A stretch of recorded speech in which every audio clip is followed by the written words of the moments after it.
వామ్మో! 4 సున్నుండలు రూ. 140. సో, రీసెంట్‌గా మేమైతే స్విస్ క్యాసల్‌కి వెళ్ళామండి.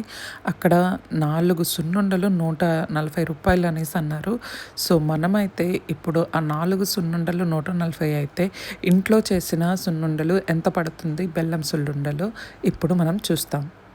డీమార్ట్‌లో మినపప్పును తీసుకున్నాను. కేజీ ఆల్మోస్ట్ రూ. 110. ఇక్కడ నేనైతే కేజీ తీసుకోవట్లేదు. 3 కప్స్ అంటే పావు కేజీ కొంచెం ఎక్కువ. సో, అరౌండ్ మనం రూ. 50 ఆర్ రూ. 60 వేసుకుందాం. సో, రఫ్‌లీ రూ. 60 వేసుకుందాం. సో, బెల్లం చాలా చిన్న ముక్క చూస్తున్నారు కదా! మేబీ 100 గ్రామ్స్ ఉండొచ్చు. మహా అయితే రూ. 20. సో, టోటల్ ఎంతయింది ఇప్పటికి? రూ. 80.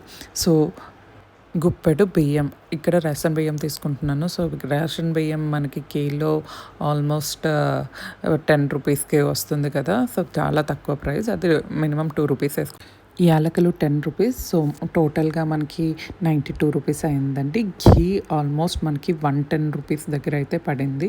టోటల్ రూ. 200 అయితే పడింది. సో, రూ. 200కి ఆల్మోస్ట్ ఎన్నో లాడూలొచ్చాయి. So, home made ladoos is best అండి. Thank you.